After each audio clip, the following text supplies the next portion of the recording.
There comes a point in life when you realize that trusting family too much can cost you more than you ever imagined. My name is Alicia Bennett. I am 34 years old and I built my life around independence because I learned early that peace only exists when you protect your own space. I worked hard to live alone, to control my home, and to believe that the people closest to me would never cross a line once it was clearly drawn. That belief collapsed the night I walked through my front door and saw unfamiliar bags leaning against my wall, unfamiliar shoes lined up by my entrance, and boxes placed neatly beside my furniture, as if someone had calmly decided that my home no longer belonged only to me. My chest tightened when I realized that my mother had used her key to bring my unemployed sister into my house without my permission, not to visit, not to talk, but to move in as if they had the right to live there. I stood in the middle of my living room and said, without raising my voice, "You don't get to live here. This is my house." What I received in return was not fear, not apology, not shame, but quiet expectation, as if this outcome had already been decided. I picked up my phone, my hand steady even though my heart was not, and said to the operator, "There are people inside my house who entered without my consent and they refuse to leave." The police arrived, their voices low, their movements calm, and I stood in the hallway watching them being escorted out of the life I had built for myself. I thought it was over. But 2 days later, I woke up to the sound of sharp metal scraping against my front door, and when I checked the security camera, I saw my mother standing outside with a locksmith. I watched him work his tools into my lock as if it were allowed, as if it were normal, as if she had never been told no. I did not hesitate. I did not panic. I picked up my phone and made the call calmly because by then I understood one thing very clearly. Some people will never stop unless you force them to. If you have ever had someone cross your boundaries simply because they share your blood, subscribe to this channel, like this video, and share your story in the comments. What happened next was far worse than you think. Years before everything collapsed, my life was already pulling away from the people who raised me. Independence did not come to me as a sudden decision. It grew slowly from years of learning what happened when I relied too much on anyone. I watched promises break, expectations shift, and affection turn into obligation. So I started building a life that belonged only to me, one quiet step at a time. I worked long hours, saved every extra dollar, skipped comfort, skipped shortcuts, and chose loneliness over dependence because loneliness felt honest. The distance between me and my mother Linda did not come from anger. It came from pressure that never had a name. Every question felt like inspection. Every suggestion felt like instruction, and every silence felt like disappointment carefully wrapped in concern. I found myself measuring my words around her, adjusting my choices, shrinking parts of my truth, just to keep the air from becoming heavy. My sister Rachel had always existed on the edge of my world, close enough to see what I built, distant enough to misunderstand it completely. She moved through life like something would eventually catch her, something would fix things for her, something would arrive in time. I learned not to speak about my progress because any success sat between us like a silent accusation that neither of us wanted to name. There were no screaming matches, no dramatic fights, only quiet tension that lived in long pauses, side glances, and conversations that ended too early. By the time I bought my home with my own savings, I no longer felt like celebrating. I treated it as a private milestone because happiness felt fragile in a house where control often dressed itself as care. The spare key was never about trust in the romantic sense of family closeness. The night I handed it over, I looked directly into my mother's eyes and made the terms clear without hesitation, without smiles, without comfort padding. That key was meant for emergencies, only real emergencies. Moments when I could not be reached, when something serious had happened, when waiting was not an option. It was not for visits. It was not for convenience. It was not for decisions that did not belong to her. She held the key quietly in her palm, nodded once, and said nothing else. At the time, the silence felt like agreement. I believed that boundaries had finally been understood. I did not know that understanding and acceptance are not the same thing. 2 months before everything exploded, the air around my life began to feel heavier in a way I could not immediately explain. I did not learn about Rachel's housing situation from Mom, and I did not hear it from Rachel herself. The information reached me through a relative who mentioned it casually during a conversation that had nothing to do with family conflict, which somehow made it feel more real and more alarming at the same time. I was told that Rachel no longer had stable housing, not as gossip, not as a warning, but as a quiet fact, the kind of truth that sits in the back of your mind, no matter how hard you try to ignore it. Rachel did not call me. She did not send messages asking for help. She did not appear at my door asking for permission. Instead, her presence appeared around me without her ever stepping inside, like a shadow that slowly stretched across a wall until you noticed it was already there. I felt it through the way Mom began showing up more often, not to spend time with me, not to talk about my life, but to walk through my space with eyes that studied instead of admired. Mom began to treat my home like a place that needed evaluation rather than respect. She opened doors I usually kept closed. She stood silently in the hallway longer than necessary. She looked at the spare room in a way that made my skin tighten slightly, even though she had not yet said anything openly.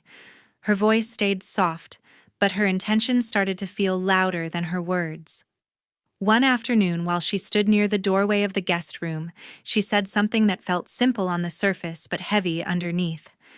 She looked around calmly and said, "No one should live alone in a house like this." The tone was gentle, but there was something inside that sentence that shifted the balance of the room. It was not a suggestion. It felt like a test. I did not argue. I did not accuse her of planning anything. I did not raise my voice or challenge her in that moment because I understood that real intentions are rarely revealed when someone feels threatened. Instead, I started to observe her more carefully, noticing how often her gaze returned to the same spaces, how frequently she mentioned safety, loneliness, and responsibility in conversations that were never meant to be about any of those things.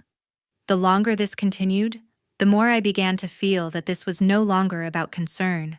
It felt like preparation. It felt like positioning.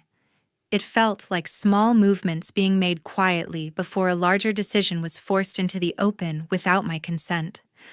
By the end of that period, I understood something important, even though I had no proof yet. The attention Mom showed toward my home did not come from love or protection anymore. It came from a direction I had not agreed to, and from a plan I had never been asked to be part of.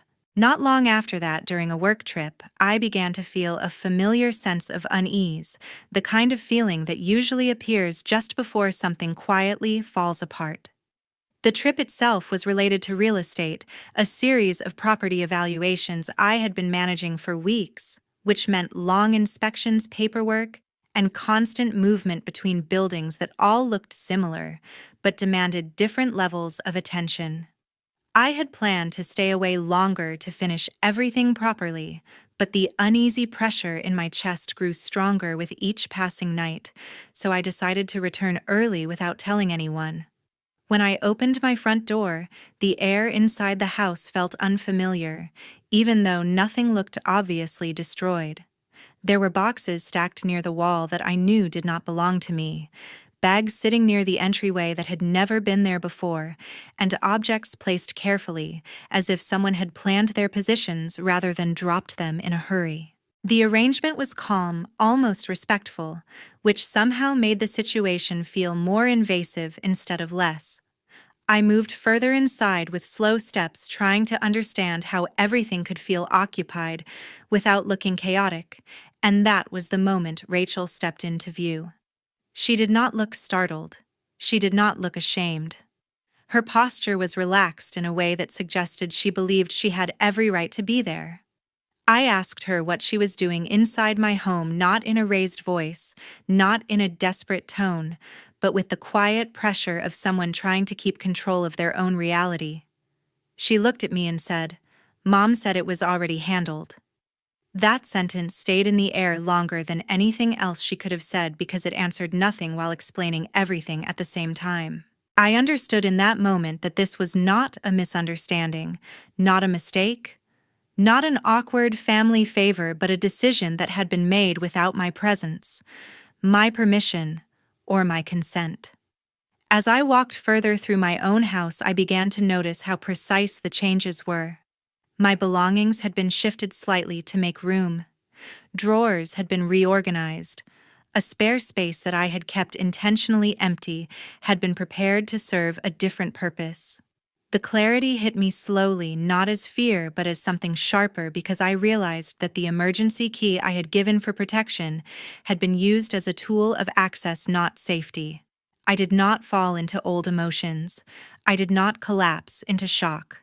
I did not panic in ways I once might have. What I felt instead was a clean and controlled understanding that my privacy had been taken from me in a way that could not be explained as care. My home had turned into a shared space without my agreement, and that was a violation I could not ignore or soften. Rachel moved around the space, casually touching surfaces, adjusting items, behaving like someone who had already moved in rather than someone waiting for approval. I watched the way she placed her things without asking, the way she walked, without hesitation, the way she spoke without concern for reaction. In that moment, I understood that the key had never been about emergencies.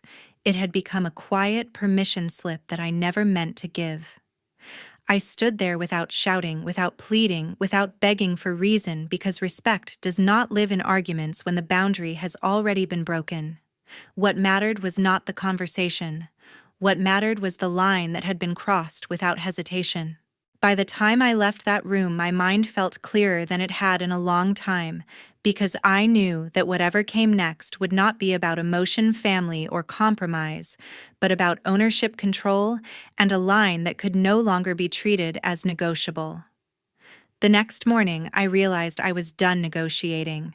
I stood in the living room facing Mom without the softness I used to carry whenever she crossed a line, because something inside me had shifted overnight into a clarity that felt heavier than fear, but steadier than anger.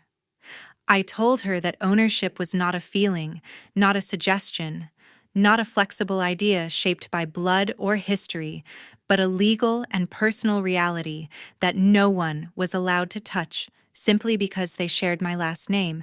Then I asked her to leave in a voice that did not rise and did not shake. Rachel stepped into the room, slowly carrying the kind of dissatisfaction that stretched the moment longer than it needed to be, using quiet sighs and wounded expressions to press against me instead of offering real words, creating a tight emotional pressure that wrapped around the air like something physical rather than spoken.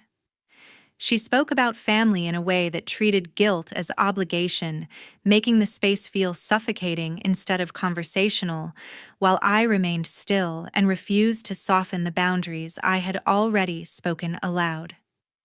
I told them clearly that the emergency key was not permission, not access, not an open door for comfort or assumption, explaining that it existed for danger, only for real threat, for situations where life or safety was at risk, not for convenience, control, or silent decisions made in my absence. I said that using it without fear or consent was not helping a family member, it was trespassing, and the word hung in the room in a way that could not be taken back. The thought of calling 911 did not arrive as panic. It arrived as a slow and deliberate process that moved through guilt, memory, hesitation, loyalty, fear, and something deeper that I had not allowed myself to feel before, which was relief. I thought about everything I had compromised in the past to avoid conflict, about how often I had swallowed my own discomfort to preserve peace that was never real, about how the idea of dialing those numbers felt like betrayal and survival in the same breath. My hands did not shake when I held the phone yet. My chest felt like it carried every argument I had avoided across the years, every apology I made for things that were not my fault, every moment where I let silence replace truth, because it felt safer at the time. I realized that staying silent had never protected me. It had only trained them to step further into my space with confidence. When the police arrived, their voices were calm, their movements measured, and their presence carried the neutral weight that comes with authority that does not take sides immediately. They asked to see documentation, reviewed ownership papers, checked identification quietly, and spoke to each of us separately without raised volume or visible judgment, creating a strange stillness that made the situation feel official in a way that words alone never could. One officer explained to Mom that entering without consent carried legal consequences, even when family was involved, choosing words that sounded like caution rather than punishment, which made the moment feel unfinished rather than resolved. There was no handcuff, no dramatic removal, no final consequence, only a formal warning that hung in the air like a clock that had started ticking instead of stopping. When they left, the house felt larger, quieter, heavier, and more honest, because something fundamental had changed inside me that could not be undone by apologies, excuses, or promises, and I understood that this was not the end of anything, only the first time I chose myself without asking permission. 2 days later, the sound that woke me did not feel dramatic, but it felt wrong in a way that made my body react before my mind caught up. Metal tapped softly at first, then scraped along the frame of my front door in slow, careful movements that had nothing to do with accident or coincidence. I stayed still in bed for a few seconds, staring at the ceiling while my heartbeat rose steadily in my ears, trying to decide if I was imagining the noise or if someone was truly outside touching my door. I reached for my phone without turning on the light, opened the security app, and brought up the live camera feed from the front porch. The image was clear because the motion light had already triggered. Mom stood close to the door, her posture calm, arms folded loosely across her chest. Beside her was a man I had never seen before, crouched low with a small black case open near his knees. His hands worked with thin metal tools that slipped inside the lock with a confidence that came from practice, not from curiosity. Mom did not look nervous, rushed, or defensive. She looked patient, as though she were waiting for a repair job to be finished rather than standing inches away from committing a crime. That quiet confidence scared me more than the tools did. There was no shouting, no arguing, no pleading, only the sound of metal working against metal. I moved slowly through the hallway, keeping my footsteps controlled so the floor would not betray me. I stayed far enough back from the door to remain unseen, but close enough to feel the vibration each time the tools scraped the mechanism. My hands felt heavy while holding the phone, but I knew what I had to do. When I called 911 the second time, my voice did not shake at first. It felt steady in my throat, almost practiced, as I gave my address and explained that someone was actively trying to enter my home. My fingers began trembling only after the operator asked me who the person outside might be. Saying the word mother out loud felt like pushing a blade through my own chest. The familiarity of reporting someone who had once held my hand as a child made my stomach tighten, yet the fear of what she was doing pushed me forward. The operator asked me to stay on the line. I stayed silent while the sounds at the door grew more deliberate. The man shifted his weight and adjusted his tools. Mom stepped closer to him, said something I could not hear. Her face never changed. Red and blue lights painted the front of my house in slow flashes before I ever heard the sirens. This time, the arrival felt heavier. Commands came through sharp voices amplified by the quiet street. I watched through the camera feed as the officers moved fast, weapons drawn, ordering the man to drop his tools and lie face down on the ground. He froze for a fraction of a second before obeying, arms stretched out and cheek pressed against the concrete. Mom was pulled several steps away from the door. One officer kept a hand lightly but firmly around her arm, while another spoke into a radio and began writing on a clipboard. There was no friendly tone this time. No casual warnings, no soft explanations. Everything moved like a machine that had finally been dropped into a higher gear. I stayed behind the locked door while it all unfolded. I did not step outside. I did not open the lock. I stood there listening to muffled voices through thick wood, listening to the sound of paper shifting and pens scratching while something official was being created in my name. Through the camera, I saw Mom speaking firmly, still composed, still convinced that whatever she was doing belonged within her rights. Her face showed irritation rather than shame. In that moment, something inside me shifted without ceremony. There was no explosion of emotion, no dramatic thought. I understood quietly and completely that she was not going to stop. This was not a misunderstanding that could be explained away. This was not a mistake born from worry or concern. This was a pattern that had crossed into danger. I remained still until the lights faded and the sounds of doors shutting echoed down the street. Only then did I lower the phone from my shaking hands and breathe again fully. I did not feel victory. I did not feel sadness. I felt clarity, and that clarity was colder and heavier than anything I had felt before. 1 week later, I stopped believing that silence meant peace, because silence began to feel like a place where plans could hide. I started cleaning through the last of the items that had been left behind, not because I wanted to preserve them, but because I needed to remove every trace that did not belong to me. Inside a thin cardboard box that had been pushed to the back of a hallway closet, I found a sealed envelope that did not have my handwriting on it. The paper felt heavier than normal, the kind of weight that made my fingers tense before I even opened it.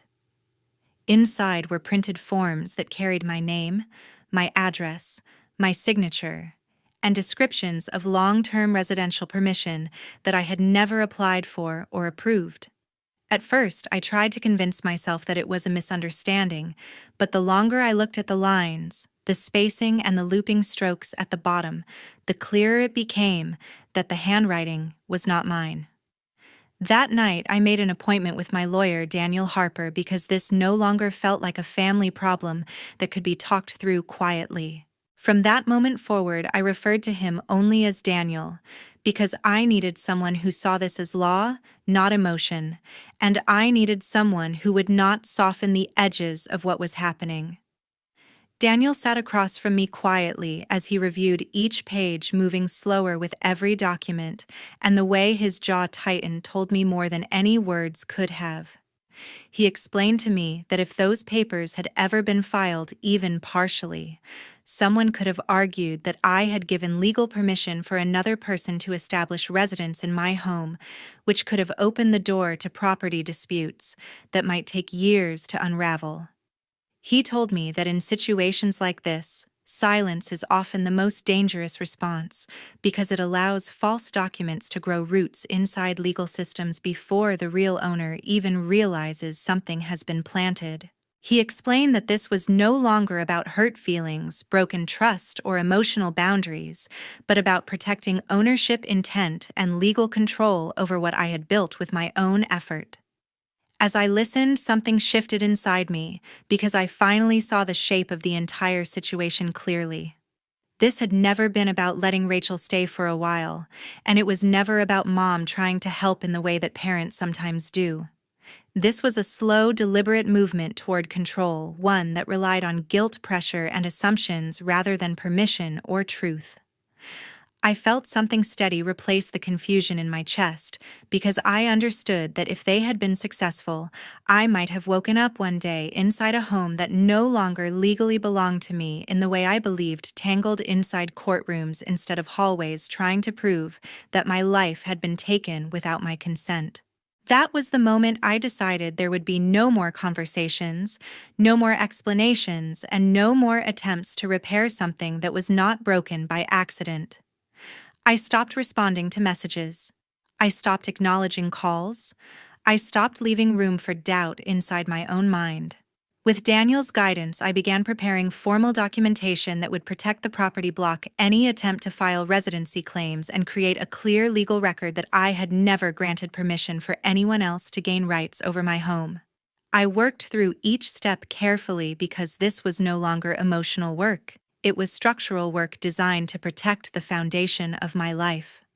For the first time since everything began, I no longer felt small or confused, because clarity replaced hesitation and preparation replaced fear inside my chest. A quiet sense of control settled in my thoughts, giving me steadiness instead of panic, certainty instead of confusion, and direction instead of doubt. I understood that whatever came next would not catch me unguarded, because I was no longer simply reacting to their actions. I was actively building boundaries that could not be crossed quietly or dismantled in the dark. Several months later, life no longer felt fragile inside my own walls. It felt quiet, structured, deliberate. That quiet did not come from forgiveness, closure, or emotional repair. It came from paperwork, courtroom signatures, and the kind of legal language that leaves no space for negotiation. Mom faced administrative penalties after the second documented incident was fully reviewed. The result was not symbolic. She received formal sanctions, was legally prohibited from approaching or interacting with any property connected to my name, and permanently lost any right to request, file, or interfere in housing-related decisions that involved me. There were no dramatic scenes in that process, only forms, hearings, verifications, and a steady removal of influence that had no path to return. Rachel was forced to leave the city quietly, without the ability to establish residency or continue any unlawful presence. She had no protection left, no structure to lean on, and no remaining path to stay nearby. The reality that followed her was simple and unprotected. She had to solve her own life without borrowed authority, without hidden access, without someone speaking on her behalf. I did not track where she went. I did not need to. Distance created its own form of conclusion. Inside the house, everything physical changed. I replaced every lock. I reinforced every entry point. The security system was redesigned and extended. Cameras covered angles I never thought I would need when I bought the place. Motion detection became layered. Alerts became instant. Access became singular. Through my lawyer, I established clear legal boundaries that existed on paper and inside official registries, so that no claim, no signature, no attempt at residency could be attempted quietly again. That process changed something in me that could not be reversed. For a long time, I believed family meant tolerance, patience, and emotional endurance. I learned that unprotected empathy allows people to cross limits without fear. I learned that allowing repeated access in the name of blood creates danger that grows in silence. Boundaries are not cruelty. They are structure. They are safety. They are self-respect. No relationship, no title, no shared history justifies the removal of your right to feel safe where you live. Protecting yourself is not betrayal. It is responsibility. If you stayed with this story until the end, I want to thank you with sincerity. Your time matters. Your attention matters.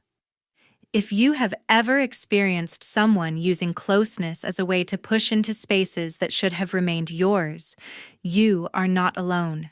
You are not dramatic. You are not wrong. You deserve peace in your own life. If this story resonated with you, feel free to share your experience in the comments, or use this space as a reminder that you are allowed to protect what belongs to you.